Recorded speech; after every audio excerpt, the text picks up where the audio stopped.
हम लोग आगे बढ़ते हैं और देखते हैं जनरल साइंस का अगला टॉपिक जो कि है प्रॉपर्टीज़ ऑफ मैटर। देखते हैं इसमें किस तरह के क्वेश्चंस बनते हैं। ठीक है, तो शुरू करते हैं। पहला क्वेश्चन है what principle law explain the working of hydraulic brake in automobiles. तो ऑटोमोबाइल्स में कौन सा प्रिंसिपल, कौन सा लॉ वर्क करता है ऑटोमोबाइल्स के ब्रेक में। ठीक है, तो हाइड्रा आ रहा है। हाइड्रा का मतलब क्या होता है? फ्लूइड होता है, लिक्विड होता है। ठीक है, या फिर वाटर भी बोल सकते हैं इन केस ऑफ। ठीक है, तो यानी कि वाटर या लिक्विड का, किसी लिक्विड का यूज़ हो रहा होगा। तो ये कौन से इस पे काम करता है? हाइड्रोलिक ब्रेक जो काम करता है ऑटोमोबाइल में, वो पास्कल्स लॉ पे काम करता है। ठीक है, अब पास्कल्स लॉ क्या है? पास्कल्स लॉ कहता है कि आप अगर किसी पॉइंट पे प्रेशर फोर्स लगा रहे हैं, ठीक है, और उसके अंदर अगर फ्लूइड है, तो आपका फोर्स हर डायरेक्शन में इक्वली डिस्ट्रीब्यूट हो जाएगा। तो यही चीज़ करता है। According to Pascal's law, any force applied to a confined fluid is transmitted uniformly in all direction throughout the fluid regardless of the shape of container. इस पर डिपेंड नहीं करता है कि शेप, कंटेनर का शेप क्या है, उस पर डिपेंड नहीं करता है। ठीक है, तो इसको और अच्छे से एक्सप्लेन करने के लिए हम लोग डायग्राम का सहारा लेंगे। तो देखिए, हम लोग क्या करते हैं, एक बॉल लेते हैं, उस पर एक पॉइंट पे प्रेशर लगाते हैं। ठीक है, एक पॉइंट पे प्रेशर लगाते हैं, तो वो क्या होता है, उसका जो प्रेशर है, प्रेशर डिस्ट्रीब्यूशन है, वो हर एक पॉइंट पे, हर एक डायरेक्शन में अलग अलग हो जाता है। ठीक है, तो वही चीज़ बोला है, pressure applied on A one point of liquid transmit equally in all direction. ठीक है, वो जो प्रेशर लगाया आप, वो सारा क्या हुआ, इक्वली डिस्ट्रीब्यूट हो गया ऑल डायरेक्शन में। उसी को बोलते हैं पास्कल्स लॉ। ठीक है, आगे बढ़ते हैं। आप बात करते हैं ब्रेकिंग सिस्टम का। जो ब्रेक सिस्टम होता है ऑटोमोबाइल्स में, तो वो काम कैसे करता है? वो काम करता है, यहाँ पे आपने ब्रेक दबाया, ठीक है, जिसकी वजह से क्या होता है, पिस्टन का मूवमेंट होता है। पिस्टन आगे की ओर बढ़ता है, ये पिस्टन है, ये आगे की ओर बढ़ता है, और यहाँ पे क्या है, फ्लूइड है। तो फ्लूइड इसलिए नाम पड़ता है हाइड्रोलिक ब्रेक्स। ठीक है, उसके बाद फिर क्या होता है, ये फ्लूइड जो है, ये लिक्विड जो है, आगे की ओर बढ़ता है, और फिर क्या करता है, यहाँ पे और पिस्टन है। देखिए यहाँ पे piston 1, piston 2, piston B1 P2 करके है। ठीक है, तो ये जो फ्लूइड है, ये जो लिक्विड है, ये क्या करता है, इसको एक्सपांड करता है। ठीक है, ये जो पिस्टन है, इसको भी एक्सपांड करेगा। एक्सपांड करने की वजह से क्या होता है, यहाँ पे जो ब्रेक शू है, ये क्या करता है, ये रिम से आकर के चिपक जाता है। ठीक है, ये एक्सपांड होगा। ठीक है, ये एक्सपांड होगा, तो ये क्या, किससे जाकर चिपकेगा, रिम से आकर के। शू ब्रेक किससे आकर चिपकेगा, रिंग ब्रेक से, जिसकी वजह से गाड़ी रुक जाता है। तो हाइड्रोलिक ब्रेक किस पे काम करता है? तो काम करता है पास्कल्स लॉ पे। ठीक है, next, calculate the pressure if the thrust of 750 newton is applied to an area of 5 metre square. ठीक है, प्रेशर की बात किया है, आपको थ्रस्ट दिया हुआ है और एरिया दिया हुआ है। ठीक है, तो हम लोग प्रेशर जानते हैं, प्रेशर क्या होता है, फोर्स अपॉन एरिया होता है। लेकिन यहाँ पे थ्रस्ट दिया हुआ है, तो थ्रस्ट क्या होता है, जब कोई किसी बॉडी पे आप परपेंडिकुलर डायरेक्शन में फोर्स लगा रहे होते हैं, तो उसको बोलते हैं थ्रस्ट। ठीक है, तो उसको फोर्स भी बोल सकते हैं, लेकिन फोर्स किस डायरेक्शन में, परपेंडिकुलर डायरेक्शन में। ठीक है, उसी को बोलते हैं थ्रस्ट। तो प्रेशर इज इक्वल टू हम लोग लिख सकते हैं थ्रस्ट अपॉन एरिया। तो थ्रस्ट कितना दिया हुआ, 750 डिवाइडेड बाई 5। तो ये निकल गया क्या, 150 न्यूटन पर मीटर स्क्वायर। इसी को क्या बोल सकते हैं, इसी को पास्कल बोल सकते हैं। ठीक है, तो न्यूटन पर metre square is equal to क्या होता है, पास्कल के बराबर होता है। ठीक है, next, it is difficult to cook rice. कहाँ पे राइस को कुक करने में डिफ़िकल्टीज आता है? तो ऑब्वियस है, at the top of mountain. Mountain के टॉप पे राइस को कुक करने में दिक्कत आता है। ठीक है, एक्चुअल तो ये कौन से प्रिंसिपल पे काम करता है? ये प्रिंसिपल काम करता है गैलुज़ाक लॉ।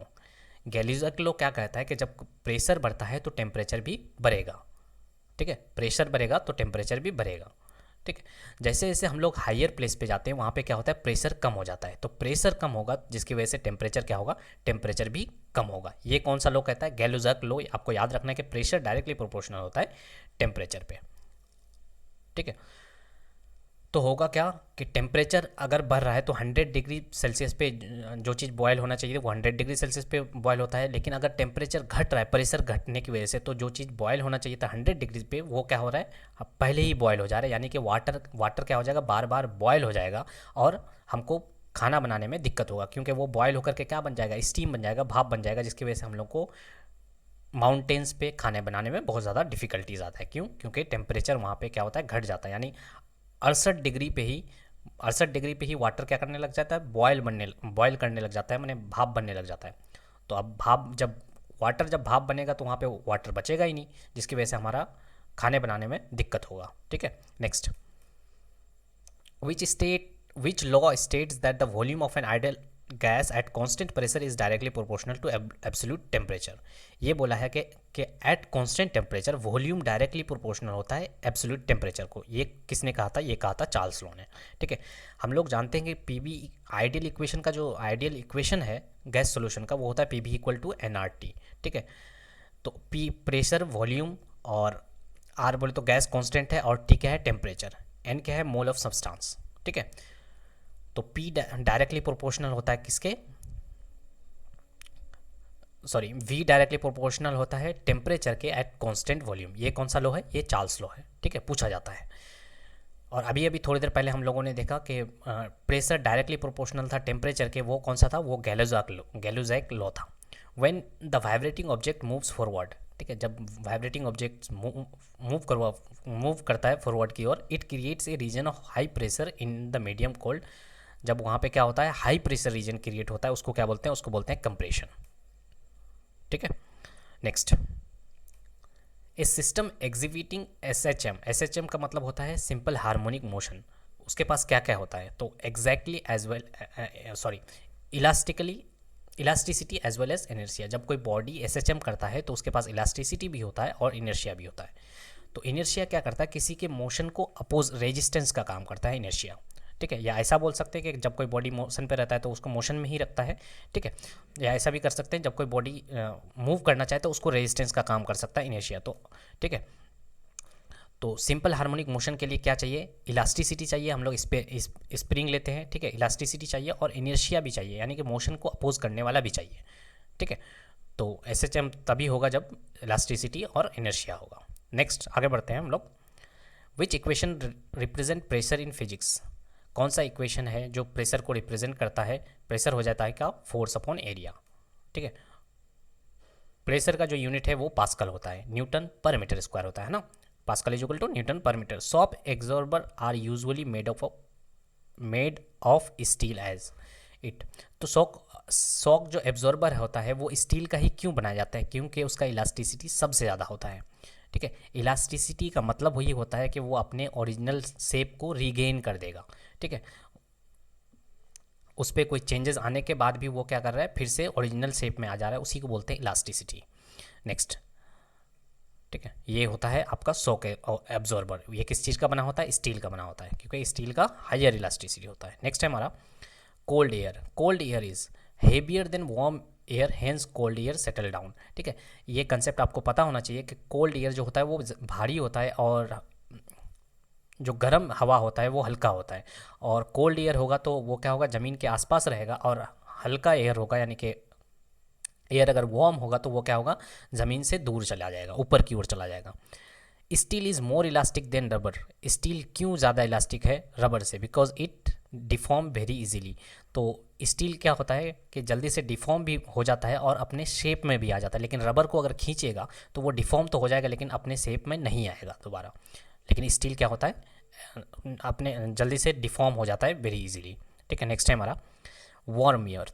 अभी थोड़ी देर पहले कोल्ड ईयर देखे, उसके बाद क्या है? Warm year. वार्म ईयर क्या होता है? हल्का होता है, lighter than cold air, hence warm air rises up. जब हल्का एयर हो जाता है वो क्या होता है? ऊपर की ओर उठने लगता है। Cloud float in the atmosphere because clouds जो है, बादल जो है वो क्यों फ्लोट करता है?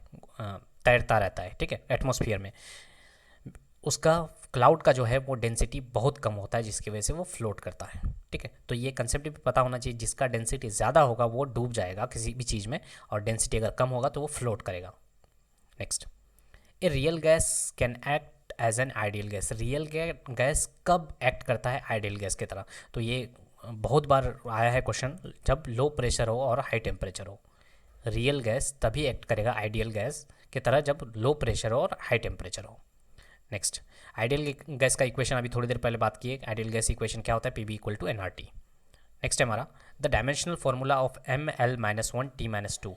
ये किस चीज़ का फॉर्मूला है? तो ये हो जाएगा modulus of elasticity. Modulus of elasticity होता क्या है एक्चुअल में? वो होता है स्ट्रेस अपॉन स्ट्रेन। ठीक है, स्ट्रेस अपॉन स्ट्रेन। तो स्ट्रेस होता क्या है? Force upon area. स्ट्रेन जो होता है, स्ट्रेन का कोई यूनिट नहीं होता है, क्योंकि इसका स्ट्रेन का मतलब ही होता है change in original length divided change in length bye original length. तो लेंथ का यूनिट सेम होगा तो कट जाएगा। ठीक है, इसलिए स्ट्रेन पूछा जाता है कि स्ट्रेन का कोई यूनिट होता है क्या, तो स्ट्रेन का कोई भी यूनिट नहीं होता है। स्ट्रेस की बात करें तो स्ट्रेस एक्चुअल में होता है क्या, force per unit area. Force को क्या लिखते हैं, M L T minus two, और एरिया को क्या लिखते हैं, एल स्क्वायर। तो यहाँ से आ जाएगा M L minus one T minus two, यही पूछा गया तो ये यूनिट होता है, डायमेंशनल होता है मॉडुलस ऑफ इलास्टिसिटी का। तो डायमेंशनल निकालने का सबसे आसान तरीका है कि आपको फॉर्मूला आना चाहिए, फॉर्मूला आएगा तो डायमेंशनल भी निकल जाएगा। ठीक है, नेक्स्ट है हमारा 1 pascal is equal to, 1 pascal किसके बराबर होता है, तो थोड़ी देर पहले ही देखे थे 1 न्यूटन पर मीटर स्क्वायर। ठीक है, next, it is easy to burst a gas filled balloon with a needle than with a nail, it is because. ठीक है, आप अगर बैलून को बस्ट करना चाहें तो नेल और नीडल में किससे आसानी से ये होता है, तो आसानी से नीडल से ब्रस्ट हो जाता है। क्यों, क्योंकि उसका जो कंडीशन है, नीडल क्या करता है, more exert pressure than nail on the balloon. तो हम लोग जानते हैं कि प्रेशर जो होता है वो फोर्स अपॉन एरिया होता है। ठीक है, यानी कि जिसका एरिया कम होगा वो ज़्यादा फोर्स प्रेशर लगाएगा। ठीक है, प्रेशर जो होता है फोर्स अपॉन एरिया होता है, जिसका एरिया कम वो प्रेशर ज़्यादा लगाएगा। तो नीडल और नेल में किसका एरिया कम होता है, नीडल का, तो वो ज़्यादा प्रेशर लगाएगा, जिसकी वजह से क्या होता है, आसानी से बस्ट हो जाता है। ठीक है, नेक्स्ट, तो वही चीज़ बोल रहे थे कि प्रेशर क्या होता है, इन्वर्स रिलेशन होता है एरिया का। ठीक है, जिसका एरिया ज़्यादा उसमें प्रेशर कम। Next, according to pressure is equal to force divided by the area on which it acts, किसके द्वारा बताया गया था कि प्रेशर जो होता है फोर्स डिवाइडेड बाय एरिया होता है, तो ये कौन सा लॉ है, ये है Pascal's law. Next, on which principle does the hydraulic lift work, तो हाइड्रोलिक लिफ्ट कौन से प्रिंसिपल पे वर्क करता है, तो ये भी हो जाएगा पास्कल्स लॉ पे। पास्कल्स लॉ ने क्या कहा था कि आप किसी एक पॉइंट पे प्रेशर लगाइए, वो अलग अलग पॉइंट पे डिस्ट्रीब्यूट हो जाता है प्रेशर। ठीक है, तो ये बहुत अच्छा कंसेप्ट है कि ये हाइड्रोलिक लिफ्ट जो है कौन से प्रिंसिपल पे वर्क करता है, तो ये हो जाएगा पास्कल्स लॉ पे। पास्कल्स लॉ ने क्या कहा था कि आप जितना प्रेशर लगाएंगे वो क्या होता है, वो प्रेशर बराबर होता है। ठीक है, यानी कि जितना इधर प्रेशर लगाए हैं उतना ही प्रेशर इधर लगाएगा। तो आप यहाँ थोड़ी देर के लिए यहाँ एक कंसेप्ट समझ लीजिएगा कि होता क्या है कि देखिए यहाँ पे एरिया क्या है, कम है, एरिया कम है, आप फोर्स जितना लगाने का लगा रहे हैं। ठीक है, अब प्रेशर को बराबर करना है हमको, प्रेशर को बराबर करने के लिए क्या करेंगे, प्रेशर को बराबर, मान लीजिए कि इधर इधर लग रहा है प्रेशर 10 का। ठीक है, यानी कि फोर्स अपॉन एरिया, मान लीजिए यहाँ पे वन मान लीजिए 1 मीटर स्क्वायर है एरिया। ठीक है, तो प्रेशर कितना लग रहा है, 10 लग रहा है। ठीक है, अगर इसी यहाँ पे देखिए एरिया बढ़ रहा है, एरिया बढ़ गया है, इसका मतलब इधर भी तो 10 न्यूटन 10 पास्कल तो इधर भी लगना चाहिए था प्रेशर। तो अब 10 पास्कल लगाने के लिए हमको क्या, एरिया बढ़ गया तो हमको फोर्स भी बढ़ाना पड़ेगा, समझ में आ रहा है, जिसकी वजह से क्या हो जाएगा, यहाँ पे जो फोर्स है यहाँ पे फोर्स मल्टीप्लिकेशन हो जाएगा, यानी कि फोर्स ज़्यादा दिखने को लगेगा आपको। ठीक है, क्योंकि पास्कल्स लॉ में प्रेशर बराबर होता है, तो प्रेशर जितना इधर लगाए थे इधर भी दिखने के लिए वो क्या होगा, इधर फोर्स का मल्टीप्लिकेशन हो जाता है। ठीक है, कंसेप्ट समझ में आया, नहीं समझ में आया तो फिर से दोबारा समझा रहा हूँ, नहीं तो आप आगे फॉरवर्ड करके देख सकते हैं। ठीक है, इधर प्रेशर लग रहा था मान लीजिए 10 का। ठीक है, और इधर देखिए एरिया बढ़ गया है, तो एरिया बढ़ गया है, तो हम लोग जानते हैं pressure is equal to force upon area होता है। ठीक है, तो अब प्रेशर को बैलेंस करने के लिए यानी कि फोर्स भी बढ़ाना होगा। ठीक है, तो इधर क्या होता है, एरिया के अकॉर्डिंग फोर्स भी बढ़ जाता है, जबकि मैंने तो फोर्स कम लगाया, प्रेशर कम लगाया था, लेकिन यहाँ पे रिजल्ट जो है वो प्रेशर का जो रिजल्ट है वो ज़्यादा देखने को मिलता है, फोर्स का जो रिजल्ट है वो ज़्यादा देखने को मिलता है। यानी कि अगर पूछे कि फोर्स का मल्टीप्लिकेशन कौन से लॉ में होता है, तो होता है पास्कल्स लॉ में। ठीक है, अब आगे बढ़ते हैं। When pressure is applied to a fluid, the pressure change is transmitted to every part of the fluid without any loss, which law explains this phenomena. तो अभी बात की है कि प्रेशर अगर आप किसी पॉइंट पे लगा रहे हैं तो वो क्या होता है, प्रेशर जो है ट्रांसमिट हो जाता है, वो कौन सा लॉ था, वो हो जाएगा पास्कल्स लॉ। ठीक है, next, increase wind speed is accompanied by the reduced air.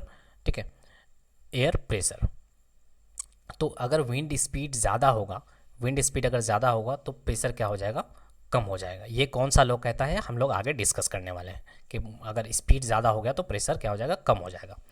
ठीक है, इस लॉ को आगे डिस्कस करेंगे। Next, the greater the difference in the faster the air moves. ठीक है, प्रेशर में जितना ज़्यादा डिफरेंस आएगा उतना ज़्यादा क्या होगा, एयर वेलोसिटी एयर का ज़्यादा होगा, ठीक है। तो एयर क्या करेगा, फास्ट मूव करेगा, जितना ज़्यादा प्रेशर में डिफरेंस उतना ज़्यादा मूवमेंट ऑफ, ठीक है, उतना ज़्यादा फास्ट मूवमेंट होगा। नेक्स्ट है हमारा where where warm air rises up the air, ठीक है। जैसे ही वार्म एयर माने गर्म हवा जब ऊपर की ओर उठता है तो एयर क्या होता है, air pressure at the place is lowered, ठीक है। तो एयर प्रेशर क्या हो जाएगा, वहाँ पे लोअर्ड हो जाएगा। क्यों? क्योंकि वहाँ का जो हवा है वो गर्म होकर के ऊपर उठ रहा है, ठीक है। A man standing close to a platform at railway station experience a pulling force toward a fast moving train because of pressure difference due to fast moving air in between. तो इसको डिस्कस करेंगे आगे भी, ठीक है। आगे भी एक क्वेश्चन है, उसी पे डिस्कस करेंगे ये कौन से लॉ पे वर्क करता है, ठीक है। एक्चुअल में है वो बर्नौलीज लॉ। तो बर्नौलीज लॉ के अकॉर्डिंग कहता है कि जहाँ पे अगर वेलोसिटी ज़्यादा होगा तो वहाँ पे प्रेशर हो जाएगा, प्रेशर कम हो जाएगा। तो ये सारे किससे रिलेटेड है, बर्नौलीज लॉ से रिलेटेड है, ठीक है। कि आप ट्रेन की ओर खींचे चले जाते हैं या बड़ा बड़ा ट्रक के पास में जाने से आप ट्रक की ओर खींचे चले जाते हैं, उसका कारण यही है कि बर्नौलीज लॉ, ठीक है। जहाँ पे आप क्या होगा, जहाँ पे वेलोसिटी ज़्यादा होगा वहाँ पे प्रेशर कम हो जाएगा। Next, when a vibrating object moves backward, जब कोई ऑब्जेक्ट बैकवर्ड मूव करता है, it create a region of low pressure in the medium called, उसको क्या बोलते हैं, रेयरफैक्शन बोलते हैं, ठीक है। Next, the relative density of a substance is, relative density क्या होता है, ratio of density, ratio of its density to the density of water. तो इसी को बोलते हैं रिलेटिव डेंसिटी, ठीक है। रिलेटिव डेंसिटी ऐसे भी बोल सकते हैं कि डेंसिटी ऑफ एन ऑब्जेक्ट, जिसके बारे में बात कर रहे हैं, density of a material divided by density of water, ठीक है, जिसके बारे में डिस्कस कर रहे हैं उसके बारे में। For which game players must have knowledge of Pascal's law, कौन से गेम में पास्कल्स लॉ का नॉलेज होना जरूरी है, ठीक है। तो ये हो जाएगा स्कूबा डाइविंग। स्कूबा डाइविंग जानते होंगे, ठीक है। ये गेम में आपको पास्कल्स लॉ आना चाहिए कि प्रेशर जहाँ पे जितना लगाएंगे वो क्या होगा, इक्वली डिस्ट्रीब्यूट होगा, ठीक है। नेक्स्ट, इज मोस्ट इलास्टिक, तो कौन सबसे ज़्यादा इलास्टिक होता है, तो हो जाएगा steel. Next, the sudden fall of atmospheric pressure, जब एटमॉस्फेरिक प्रेशर गिरेगा तो वो क्या दर्शाएगा कि तूफान आने वाला है। क्यों तूफान आएगा, क्योंकि प्रेशर जैसे ही गिरेगा वहाँ पे क्या होगा, वेलोसिटी, स्पीड जो है वो हवा का बहुत तेज होने लगेगा। तो हवा तेज होने का मतलब स्टॉर्म आएगा, ठीक है। Next, when the barometer reading dip suddenly, जब बैरोमीटर क्या चीज़, एटमॉस्फेरिक प्रेशर नापता है। अगर बैरोमीटर में रीडिंग कम आने लगे तो इसका मतलब क्या है कि तूफान आने वाला है, ठीक है। बैरोमीटर क्या नापता है, प्रेशर नापता है, एटमॉस्फेरिक प्रेशर। तो अगर बैरोमीटर का रीडिंग क्या आ रहा है, कम आ रहा है, इसका मतलब प्रेशर कम है, प्रेशर कम है तो क्या आएगा, तूफान आएगा।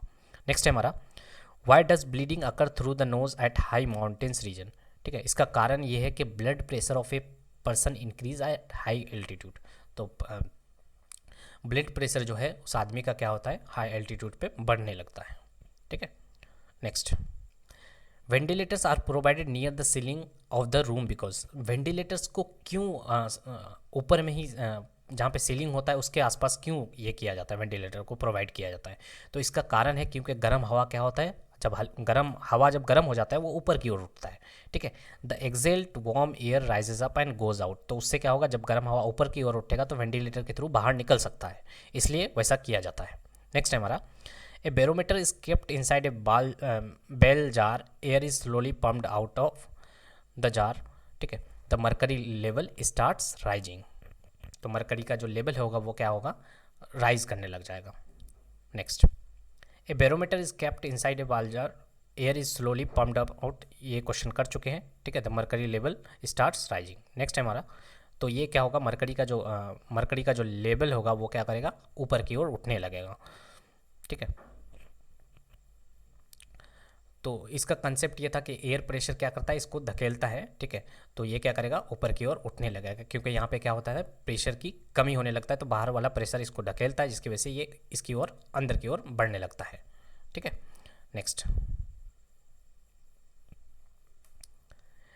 इन heating frozen food is sealed pouched in a microwave, why do you first poke hole in the pouch, जब आप फ्रोजन फूड को हीट करते हैं तो उससे पहले आप होल बना देते हैं उसमें, क्यों करते हैं वैसा, ठीक है। To prevent the steam bursting open the pouch, नहीं तो क्या करेगा, स्टीम उसको बस्ट करेगा, वो खतरनाक वाला होता है। इसलिए हम लोग क्या करते हैं, पहले से ही जो फ्रोजन फूड है उसको क्या करते हैं, उसमें एक होल बना लेते हैं, ठीक है, उसके पाउच में। नेक्स्ट है हमारा, the rice is cooked more quickly in A pressure cooker. तो राइस जो होता है वो प्रेशर कुकर में जल्दी क्यों बनता है, because water boils at higher temperature under pressure. Water क्या करता है, बहुत बॉयल करता है वो हाइयर टेम्परेचर पे अंडर प्रेशर पे, ठीक है। तो होगा क्या कि वाटर जो है बहुत ज़्यादा टेम्परेचर पे वो क्या करेगा, बॉयल करेगा, जिसके लिए जिससे कि ये होगा कि वहाँ ज़्यादा से ज़्यादा स्टीम क्या करता है, स्टीम बनता है। वो स्टीम बनने से क्या होता है, वो खाने को प्रेशर लगाता है, जिसकी वजह से खाना जल्दी जल्दी पकने लगता है, ठीक है। नेक्स्ट है हमारा, the oil in the wick of oil lamp rises up due to, ठीक है। इस तरह के क्वेश्चन के ऑयल में माने जो हमारा लैम्प जलाते हैं उसमें जो तेल ऊपर की ओर उठता है, तो वो किस लिए उठता है, वो कैपिलरी रिएक्शन की वजह से होता है, ठीक है। A fountain pen works on the principle of, fountain pen भी किस पे ये करता है, वो भी कैपिलरी एक्शन पे वर्क करता है। कैपिलरी एक्शन क्या है, एक्चुअल में सरफेस टेंशन का ही एक्सपांशन है बोल सकते हैं, या फिर कोहेसिव फोर्स की वजह से ही कैपिलरी एक्शन होता है, माने किसी लिक्विड का ऊपर की ओर उठना, ठीक है। तो ये सरफेस टेंशन का फिनोमिना है, सरफेस टेंशन को हम लोग आगे डिस्कस करने वाले हैं, ठीक है। Is a result of surface tension, क्या रिजल्ट है, सरफेस टेंशन की वजह से ही कैपिलरी एक्शन होता है, ठीक है। अब बात करते हैं कि सरफेस टेंशन होता क्या है। देखो, सरफेस माने किसी लिक्विड के सरफेस पे जब क्या होता है, टेंशन लगता है। टेंशन का मतलब क्या है कि वहाँ पे एक तरह का वो लिक्विड क्या चाहता है, अपने आप को सुकड़ना चाहता है, अपने आप को माने बांध के रखना चाहता है, ठीक है। उसी चीज़ को बोलते हैं सरफेस टेंशन। कोई भी लिक्विड है अपने आप को क्या रखना चाहता है, बांध के रखना चाहता है, उसी चीज़ को बोलते हैं सरफेस टेंशन, ठीक है। तो अपने आप को बांध के रखने के चक्कर में वो क्या करता है, अब उसका जो शेप होता है वो क्या हो जाता है, गोल होता है, स्फेरिकल होता है, ठीक है, ताकि उसका एरिया जो है वो कम से कम हो, ठीक है। Water from soil enters into the root hair owing to, ठीक है। वाटर जो है वो सॉइल के थ्रू रूट में जाता है, रूट से ऊपर की ओर जाता है, वो कौन से एक्शन के थ्रू जाता है, तो वो भी कैपिलरी एक्शन के थ्रू ही जाता है। तो ये सारे एग्जाम्पल जो है आपको याद रखने हैं कैपिलरी एक्शन के। नेक्स्ट है हमारा, the surface tension of water on adding detergent. तो सरफेस टेंशन में क्या होता है, सरफेस टेंशन में डिक्रीज हो जाता है, ठीक है। सरफेस टेंशन डिक्रीज होने का मतलब क्या है कि वो जो वाटर है वो क्या होगा, वो बहुत ज़्यादा पतला हो जाएगा, ठीक है।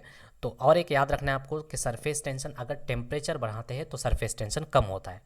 टेम्परेचर अगर बढ़ा देंगे तो सरफेस टेंशन कम होगा, यानी कि वाटर जो है वो पतला हो जाएगा। जैसे हम लोग डिटर्जेंट मिलाते हैं तो उससे क्या होता है, वाटर बहुत पतला हो जाता है और कपड़े के हर एक पार्ट में आसानी से चले जाता है वो वाटर। इसलिए हम लोग जो है किसी भी गंदा कपड़ा को, ज़्यादा गंदा कपड़े को क्या करते हैं, गर्म करके ये करते हैं, धोते हैं। क्यों? क्योंकि उसका सरफेस टेंशन घट गया है। अब जब वाटर का सरफेस टेंशन घट गया है तो वो क्या करेगा, वो बहुत पतला हो जाता है वाटर, जिसकी वजह से वो हर एक पार्ट में अच्छी तरह से पहुंच पाता है, ठीक है। सरफेस टेंशन का मतलब फिर से समझा रहे हैं कि कोई भी लिक्विड अपने आप को जितना बांध के रखता है, ठीक है, अपना मोटापा बना के रखता है, ठीक है, कि अपने मॉलिक्यूल्स को एक दूसरे से अलग नहीं होने देना चाहता है, जिसकी वजह से उसका जो शेप होता है वो क्या हो जाता है, स्फेरिकल, ताकि वो कम से कम एरिया ले, सरफेस यानी कि सरफेस कम ले, ठीक है। कोई भी लिक्विड जब सरफेस कम लेता है तो उसी को बोलते हैं सरफेस टेंशन, यानी कि ये लिक्विड का प्रॉपर्टी ही है कि वो कम से कम एरिया लेगा। इसलिए वो किस फॉर्म में होता है, स्फेरिकल। जैसे वाटर ड्रॉपलेट्स होता है वो स्फेरिकल फॉर्म में होता है। क्यों? क्योंकि वो चाहता है कि कम से कम एरिया ले, और एरिया कम तभी होता है जब कोई स्फेयर शेप में होता है। Next, a parachute descent slowly where a stone dropped from the same height falls rapidly, ठीक है। जब कोई पैराशूट गिरता है तो वो आराम से गिरता है, लेकिन जब स्टोन को ड्रॉप करते हैं वो फास्ट गिरता है। क्यों ऐसा होता है? क्योंकि a parachute has large surface area and air resistance is more. जब पैराशूट गिरता है तो उसका एरिया क्या होता है, बहुत बड़ा होता है, तो एयर रेजिस्टेंस भी ज़्यादा होता है। जबकि स्टोन को ड्रॉप करते हैं तो उसका सरफेस एरिया कम होने की वजह से उस पर जो रेजिस्टेंस लगता है वो भी कम लगता है। नेक्स्ट है हमारा, a drop of liquid assumed spherical because. तो अभी बात की है कि जो स्फेरिकल का जो ड्रॉप किसी भी लिक्विड का जो ड्रॉप होता है वो क्या होता है, स्फेरिकल क्यों होता है, क्योंकि वो चाहता है कि उसका एरिया कम हो, सरफेस एरिया कम हो। और किस लिए होता है, ये सरफेस टेंशन की वजह से होता है। ठीक है, sphere has least surface area for a given volume. ठीक है, if an ordinary glass tube and a glass capillary tube are both dipped in a beaker of water rises in, तो वाटर क्या करेगा, दोनों में राइज करेगा। एक ordinary glass है और एक कैपिलरी ट्यूब है। ठीक है, तो आप अगर उसको बीकर में डाल देते हैं तो वो क्या करेगा, दोनों ही ऊपर की ओर उठेगा। ठीक है, नेक्स्ट ये देख सकते हैं आप लोग, इसमें अगर बीकर में वाटर डालें या कोई भी और चीज़ डालें तो ये क्या करेगा, ये ऊपर की ओर उठने लगेगा। ये कोहेसिव फोर्स का कमाल है। ठीक है, नेक्स्ट, तो height of the capillary action, तो हाइट पूछा जाता है कि किस किस पे डिपेंड करता है या क्या फॉर्मूला होता है, तो 2t cos theta upon rho g r. ठीक है, यहाँ आर क्या है, रेडियस है, टी क्या है, सरफेस टेंशन है, उसके बाद थीटा क्या है, ये जो एंगल बन रहा है ये क्या है, थीटा है। और बात करें रो क्या है, डेंसिटी है, और जी क्या है, एक्सेलरेशन ड्यू टू ग्रेविटी है। ठीक है, तो ये फॉर्मूला आपको याद रखना है कि एच डायरेक्टली प्रोपोर्शनल होता है 2t cos theta upon rho g r. Next, on a clean glass plate, ठीक है, on a clean glass plate a drop of water spread to form a thin layer where a drop of mercury remains almost spherical. ठीक है, आप अगर एक किसी गिलास में, किसी प्लेट में आप इस मरकरी का, अगर मरकरी के ड्रॉप डालें और उसी प्लेट में अगर वाटर का ड्रॉपलेट डालें तो आपको देखने को मिलता है कि वो मरकरी का जो ड्रॉपलेट है वो फैलता नहीं है, जबकि वाटर का जो ड्रॉपलेट है वो फैलता ज़्यादा है। ठीक है, तो मरकरी में जो है वो कोहेसिव फोर्स वर्क करता है। कोहेसिव का मतलब क्या होता है कि अगर सेम मॉलिक्यूल के बीच में फोर्स ऑफ अट्रैक्शन ज़्यादा है तो उसको बोलते हैं कोहेशन। ठीक है, तो मरकरी में क्या होता है, कोहेशन फोर्स ज़्यादा होता है। और वाटर में क्या होता है, वाटर में एडिशन फोर्स ज़्यादा होता है। एडिशन मतलब चिपकने वाला बल। ठीक है, तो वाटर किसी से भी चिपक जाता है जल्दी, लेकिन मरकरी जो होता है वो किसी से नहीं चिपकता है, अपने आप से ही चिपक करके रहता है। तो अपने आप से ही चिपक करके रहेगा उसको बोलते हैं कोहेशन फोर्स, और दूसरे मॉलिक्यूल से चिपक जाएगा उसको बोलते हैं एडिशन फोर्स। ठीक है, तो cohesion force of mercury is greater than its adhesion force with glass. तो कोहेशन फोर्स क्या होता है, फोर्स बिटवीन सेम मॉलिक्यूल, और एडिशन क्या होता है, फोर्स बिटवीन डिफरेंट मॉलिक्यूल्स बोल सकते हैं। ठीक है, वाटर और प्लास्टर का मान लीजिए, वाटर और वुड का मान लीजिए। ठीक है, तो वाटर में क्या होता है, एडिशन फोर्स ज़्यादा होता है। ठीक है, मैंने अलग अलग मॉलिक्यूल को से चिपक जाता है वाटर, लेकिन मरकरी जो होता है, मरकरी नहीं चिपकता है। नेक्स्ट है हमारा, surface tension in a liquid is due to. Surface tension किस लिए होता है, तो cohesive force between the molecules. तो मॉलिक्यूल्स के बीच में क्या है, कोहेसिव फोर्स। कोहेसिव फोर्स का मतलब क्या होता है, अभी ये भी बात की हम लोग कि सेम मॉलिक्यूल्स के बीच में जो फोर्स ऑफ अट्रैक्शन होता है उसी को बोलते हैं कोहेसिव फोर्स। ठीक है, if the diameter of capillarity is doubled then the rise of water will be. ठीक है, कैपिलरी ट्यूब का जो है वो अगर डायमीटर डबल कर दें तो वाटर राइज पे क्या असर पड़ेगा, तो वाटर राइज हो जाएगा हाफ। ऐसा क्यों, क्योंकि हम लोग फॉर्मूला जानते हैं कि कैपिलरी राइज का जो हाइट होता है वो क्या होता है, 2t cos theta upon rho g r. ठीक है, तो हम लोग क्या किए, डायमीटर डबल यानी कि रेडियस डबल हो जाएगा।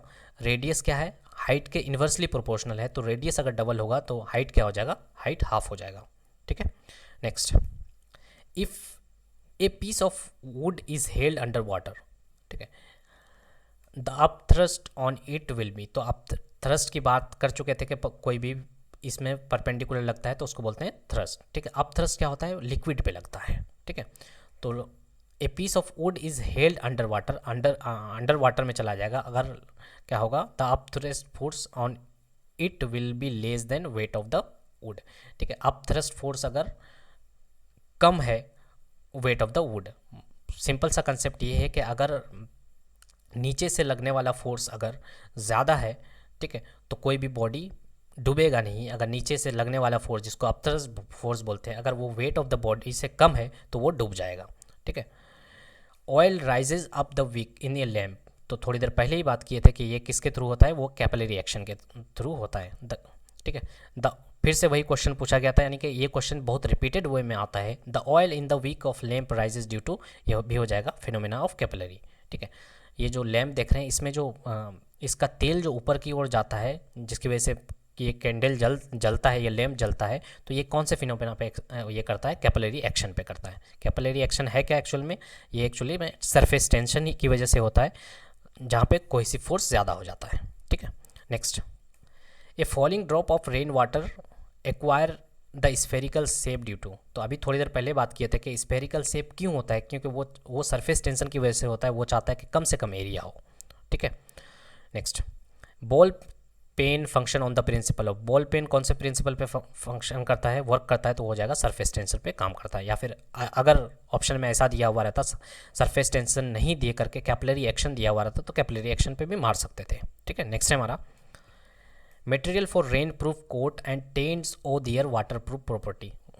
ठीक है, तो मटेरियल में ऐसा क्या होता है जिसकी वजह से वो रेन कोट से वाटर जो है नहीं चिपकता है? तो थोड़ी देर पहले ही बात किए थे, क्या होता है उसमें? सरफेस टेंशन की वजह से। ठीक है, यानी कि वाटर क्यों नहीं चिपकता है? क्यों? कारण ये है कि उसका जो कोहेसिव फोर्स होता है वो बहुत ज़्यादा होता है, यानी अपने मॉलिक्यूल्स के बीच में इतना ज़्यादा अट्रैक्शन है कि वो किसी और को भाव देगा ही नहीं। तो वाटर को क्या करता है? वाटर को अपने से चिपक नहीं देता है। ठीक है, next, the hair of shaving brush clinch together when remove from water due to. ठीक है, जो सेविंग ब्रश होता है वो एक दूसरे से चिपक करके क्यों रहता है? वो जब हम लोग क्या करते हैं शेव कर लेते हैं तो वाटर एक दूसरे से चिपक करके क्यों रहता है? ताकि वाटर चाहता है कि कम से कम एरिया घेरे। तो कम से कम एरिया घेरने के लिए वो क्या करता है? ब्रश जो होता है वो एक दूसरे से चिपक जाता है। इसी का एग्जाम्पल और दे सकते हैं कि जब हम लोग नहा करके आते हैं तो हम लोग का बाल क्या करता है? एक दूसरे से चिपक जाता है। क्यों? सेम ये है कि सरफेस टेंशन की वजह से वो चाहता है कि कम से कम एरिया ले, वाटर जो चाहता है वो, इसलिए हमारे बालों से चिपक करके रह जाता है, हमारे बाल एक दूसरे से चिपक करके रह जाते हैं।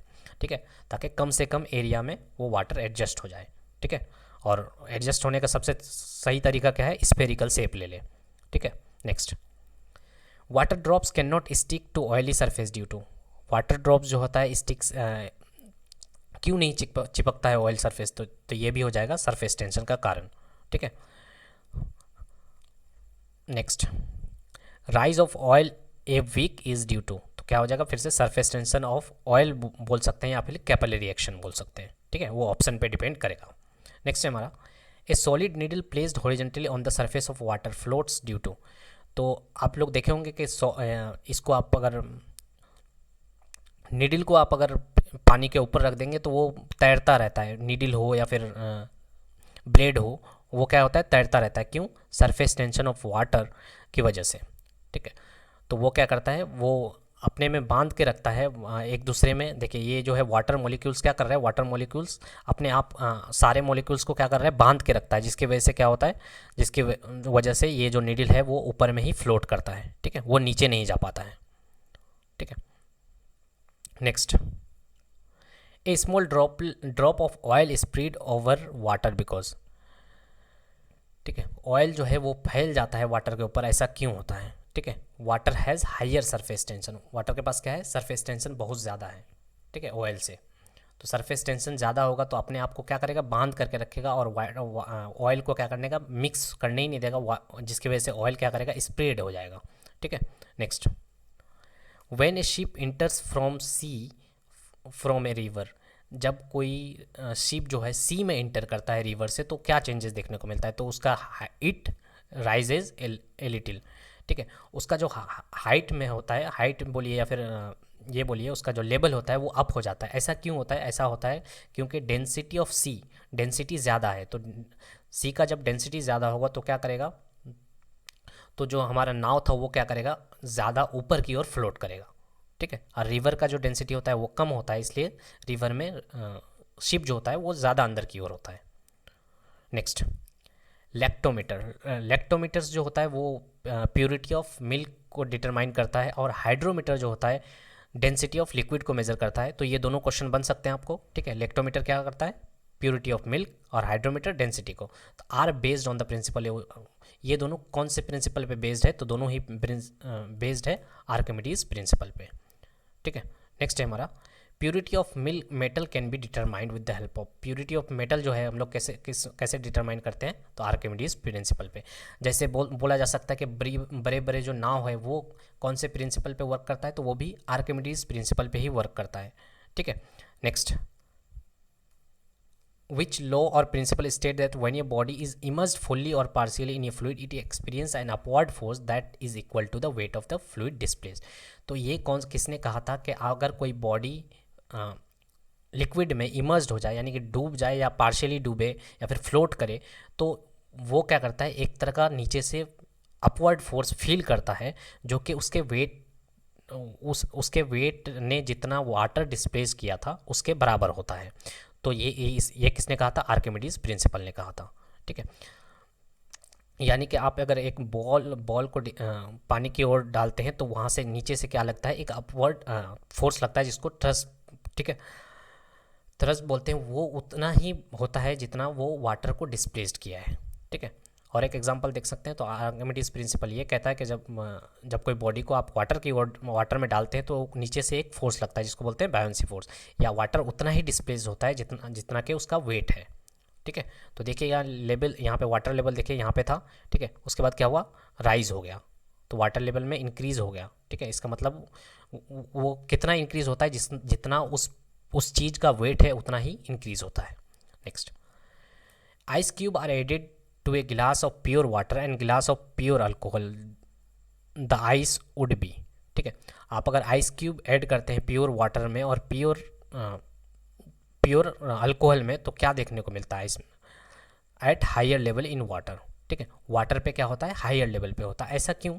ठीक है, the density of ice cube is lesser than water.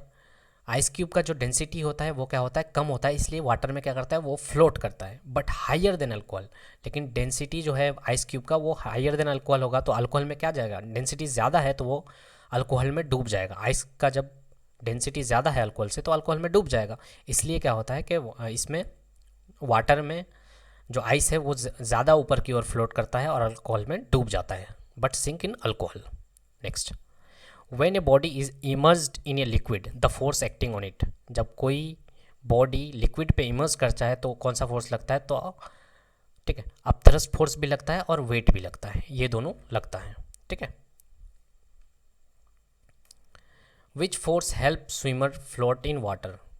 कौन सा फोर्स हेल्प करता है स्विमर को फ्लोट करने में, तो अभी पर है कौन सा फोर्स, बायोंट फोर्स। ठीक है, एक बार फिर से देख लेते हैं यहाँ पे। ठीक है, तो नीचे से जो फोर्स लगता है वो कौन सा लगता है, बायोंसी फोर्स लगता है या फिर बायोंट फोर्स बोलते हैं। ठीक है, इस बॉडी को जो ऊपर की ओर धकेला हुआ है। Next, two rod, one of copper and another of steel experience the same upthrust force when placed in water. ठीक है, दो रॉड है, एक तो कॉपर का है और एक स्टील का है, तो जब उसको डुबाते हैं तो दोनों ही क्या करेगा, दोनों पे अपथ्रस्ट फोर्स किस तरह का लगेगा। ठीक है, दोनों पे क्या लग रहा है, उस पहले ही बोल दिया है कि experience the same upthrust force.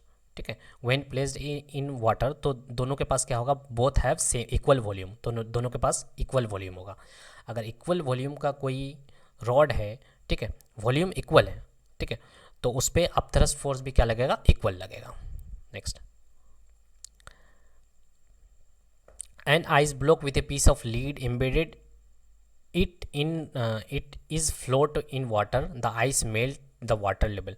ठीक है, एक आप क्या कर रहे हैं, आइस ब्लॉक में लीड को एम्बेडेड कर रहे हैं, लीड को ये कर रहे हैं। ठीक है, तो जब वो पिघलने लग जाएगा, जब वो पिघल जाएगा तो जो वाटर का लेवल है उसमें क्या चेंजेस आता है, तो उसमें चेंजेस आता है कि वाटर का लेवल जो होता है वो फॉल कर जाता है। ठीक है, नेक्स्ट है हमारा, a fresh egg when placed in salt water. जब फ्रेश एग को सॉल्ट वाटर में डुबाते हैं तो क्या होता है, तो वो फ्लोट करने लगता है। क्यों? क्योंकि सॉल्ट वाटर का जो डेंसिटी होता है वो ज़्यादा होता है, तो डेंसिटी ज़्यादा होगा यानी कि सॉल्ट वाटर तो नीचे रह जाएगा और एग क्या करेगा, एग का डेंसिटी कम होगा, वो फ्लोट करेगा। नेक्स्ट है हमारा, what is the principle of life jacket. Life jacket क्या काम, कौन से प्रिंसिपल पे काम करता है, तो ये हो जाएगा, it increase the volume of person to keep him float. तो जैसे आर्किमिडीज प्रिंसिपल में क्या होता है, आपका अगर सरफेस एरिया ज़्यादा है, ठीक है, आप अगर वाटर को ज़्यादा डिस्प्लेस कर रहे हैं, आपका सरफेस एरिया ज़्यादा होने की वजह से आप वाटर को डिस्प्लेस ज़्यादा कर रहे हैं, तो आप क्या करेंगे, आप तैरेंगे, आप डूबेंगे नहीं। ठीक है, it increase the volume of person to keep him float. ठीक है, तो अगर सरफेस एरिया बढ़ जाएगा तो वाटर को डिस्प्लेस भी ज़्यादा करेगा, वाटर को डिस्प्लेस अगर ज़्यादा करेगा तो वो डूबेगा नहीं। ठीक है, इसी प्रिंसिपल पे जो है वो बड़े बड़े हवाई जहाज, हवाई जहाज बोल रहे हैं, बड़े बड़े शिप काम करते हैं। ठीक है, इसी प्रिंसिपल पे, आर्किमिडीज प्रिंसिपल पे। When a piece of stone is immersed in water it displaces water equal to, जब आप किसी स्टोन के पीस को इमर्ज करते हैं वाटर पे तो it displace water equal to, उसके मास के बराबर वो क्या करता है, वाटर को डिस्प्लेस करता है। ठीक है, ऑप्शन में वेट नहीं दिया हुआ था इसलिए, नहीं तो वेट ही ऑप्शन होता कि when a piece of stone is immersed in water it displaces water of equal weight, उसका जितना वेट है उसी उतना ही वाटर को क्या करता है, डिस्प्लेस करता है। ठीक है, तो ऑप्शन में मास दिया हुआ था इसलिए आंसर मास हो जाएगा। Next, what will happen if, to the level of water in a vessels when a piece of ice floating in it melts। ठीक है, आप एक इसमें गिलास में, एक वेसल्स में क्या करते हैं, वाटर रखते हैं, उस पर एक आइस रख देते हैं, वो फ्लोट करता होता है। तो आइस जब पिघल जाएगा तो उसके लेवल में क्या चेंजेस देखने को मिलेगा, तो उसका लेवल जो है वो सेम ही रहेगा। ठीक है, next, an egg sink in soft water, जब आप सॉफ्ट वाटर में एग को रखते हैं तो वो क्या करता है, डूब जाता है, लेकिन float in concentrated solution of salt. तो थोड़ी देर पहले ही बताया कि सॉल्ट का जो है वो होता है डेंसिटी ज़्यादा कर देता है। ठीक है, तो अब एग का डेंसिटी क्या होगा, कम हो गया सॉल्ट के कंपैरिजन में, तो एग जो है वो फ्लोट करता है, लेकिन सॉफ्ट वाटर में ऐसा कुछ नहीं होता है, सॉफ्ट वाटर का डेंसिटी कम होता है जिसकी वजह से एग क्या करता है, डूब जाता है। एग का डेंसिटी उस टाइम ज़्यादा हो जाता है कंपेरेटिवली। ठीक है, the density of salt solution exceed the density of eggs. Next, it is easier for a man to swim in sea water than in river water. ठीक है, आसान किस में तैरना होता है, सी वाटर में, क्यों, क्योंकि उसका डेंसिटी ज़्यादा है तो वो क्या करेगा, आपको डूबने नहीं देगा। ठीक है, the density of sea water is more than the density of river water. The force acting on an object perpendicular to the surface, जब कोई फोर्स एक्ट करता है परपेंडिकुलर टू द सरफेस उसको क्या बोलते हैं, थ्रस्ट फोर्स बोलते हैं। थोड़ी देर पहले भी देखे थे हम लोग, है ना। Next, any body kept in A fluid experience upward force, जब कोई बॉडी को आप फ्लूइड में डालते हैं वो अपवर्ड फोर्स क्या फील करता है तो उसी को क्या बोलते हैं, अप थ्रस्ट फोर्स बोलते हैं, है ना। ठीक, next, a boat will submerge when it displaces water equal to its own weight के बराबर। ठीक है, एक बोट क्या करेगा, सबमर्ज कर जाएगा वो अगर वो अपने वेट के बराबर वाटर को डिस्प्लेस कर रहा है। नहीं डूबने के लिए उसको क्या करना पड़ेगा, अपने वेट से ज़्यादा वाटर को डिस्प्लेस करना पड़ेगा, तभी वो नहीं डूबेगा। यही तो आर्किमिडीज प्रिंसिपल कहता है। ठीक है, और ठीक है, next, A hydrogen balloon floats up because, hydrogen balloon किस लिए फ्लोट करता है, तो wait of the balloon is less than the weight of air displace bye it. ठीक है, एयर को क्या कर रहा है, वो ज़्यादा डिस्प्लेस कर रहा है अपने वेट से, इसलिए क्या होगा, वो फ्लोट करेगा। Next, A spherical ball made of steel when dropped in mercury container will. ठीक है, स्फेरिकल बॉल को आप कर बॉल मेड ऑफ स्टील, एक स्फेरिकल बॉल है जो कि स्टील का बना हुआ है, जब आप मरकरी के कंटेनर में डालेंगे तो वो क्या करेगा, वो will be on the surface of mercury. ऐसा क्यों होगा, क्योंकि हम लोग जानते हैं कि मरकरी में कौन सा फोर्स काम करता है, कोहेसिव फोर्स, यानी कि उसका जो उसके जो मॉलिक्यूल्स का जो ये है फोर्स है वो ज़्यादा होता है। ठीक है, तो वो क्या करेगा, वो अपने में ही बांध के रखता है एक दूसरे को, जिसकी वजह से क्या जो स्टील का बॉल है वो सरफेस पे ही रहेगा, मरकरी के अंदर डूब नहीं पाएगा। ठीक है, नेक्स्ट, और एक कंसेप्ट है कि डेंसिटी ऑफ मरकरी कितना हो, 13.6 ग्राम पर सेंटीमीटर।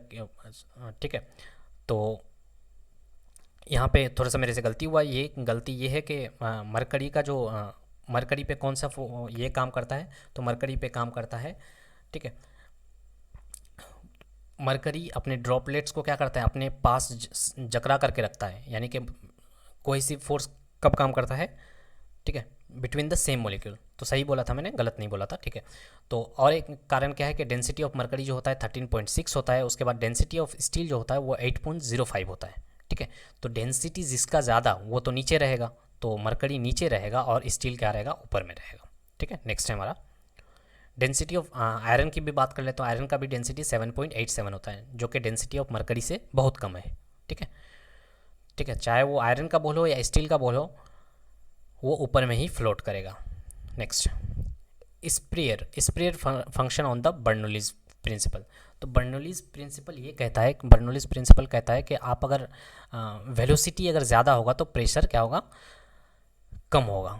ठीक है, थोड़ी देर पहले भी पढ़ रहे थे हम लोग कि आप ट्रेन से अगर या फिर ट्रेन या बस के करीब रहिएगा तो वो क्या कर लेता है, आपको वो खींच लेता है। तो वो कौन से प्रिंसिपल पे वर्क करता है, बर्नौलीज प्रिंसिपल में। अगर किसी चीज़ का वेलोसिटी ज़्यादा है तो वहाँ पे प्रेशर कम हो गया।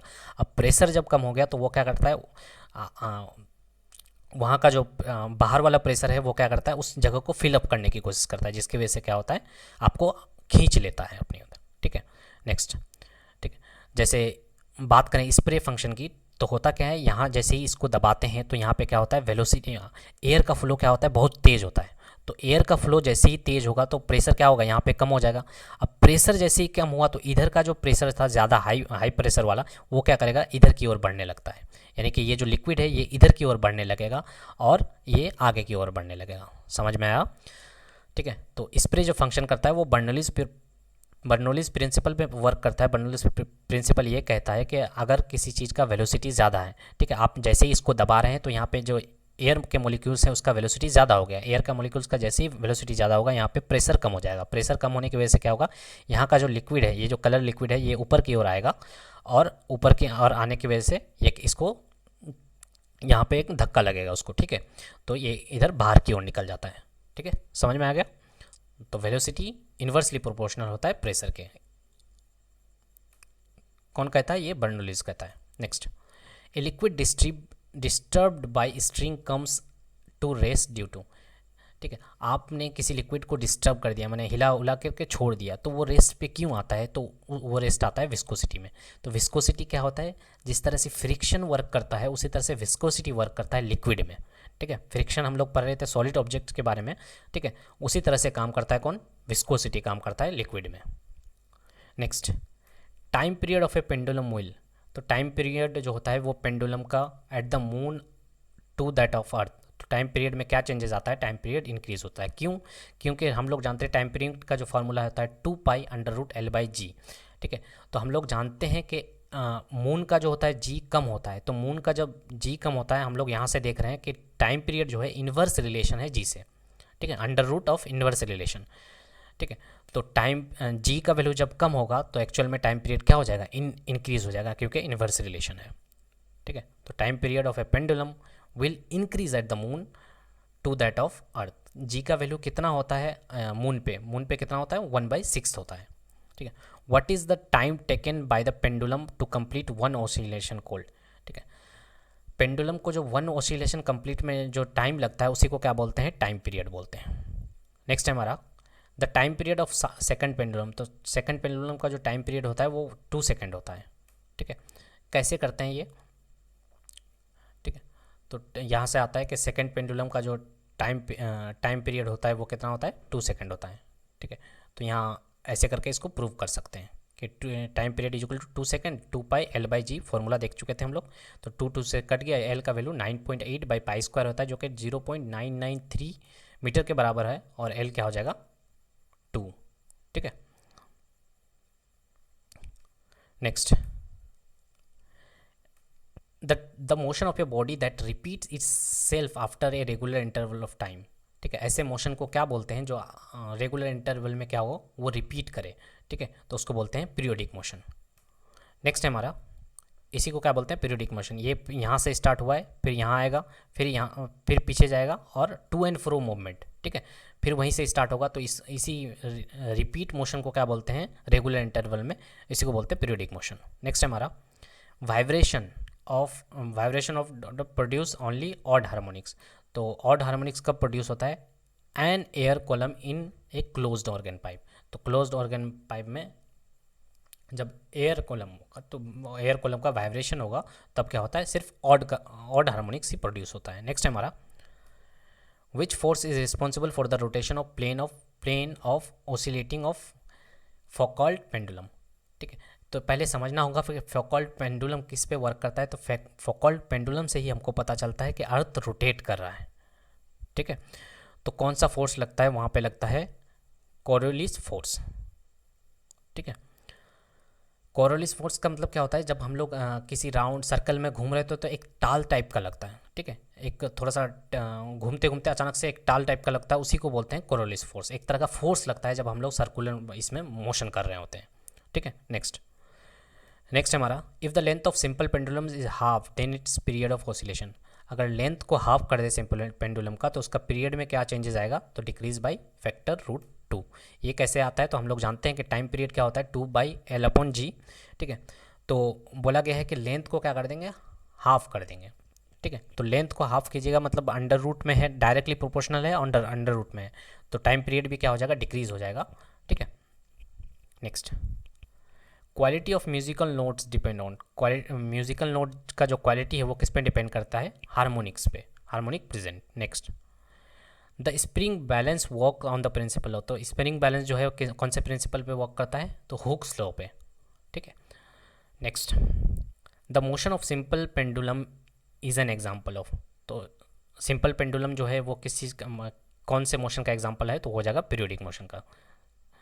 नेक्स्ट है हमारा, if pendulum is allowed to oscillate in a vacuum, ठीक है, पेंडुलम को अगर अलाउ कर दें कि वैक्यूम में ऑसिलेट करे तो टाइम पीरियड क्या होगा, तो टाइम पीरियड सेम होगा। क्यों, क्योंकि हम लोग जानते हैं टाइम पीरियड जो होता है 2πL/G होता है, तो वैक्यूम की बात करें या इसकी बात करें, जी का वैल्यू सेम ही रहता है, वो क्या होता है 9.8, तो पेंडुलम का जो टाइम पीरियड होगा वो भी सेम ही हो जाएगा। Next, which is an example of simple harmonic motion, इनमें से कौन सा है जो कि सिंपल हार्मोनिक मोशन का एग्जाम्पल है, तो ये हो जाएगा सिंपल पेंडुलम मोशन, ठीक है। तो ये सारे 90 क्वेश्चंस थे जो कि प्रॉपर्टीज़ ऑफ मैटर्स से ब्लैक बुक में ये सारे क्वेश्चंस थे, ठीक है। इसके बाद देखेंगे अगला टॉपिक जो कि है वेव एंड साउंड।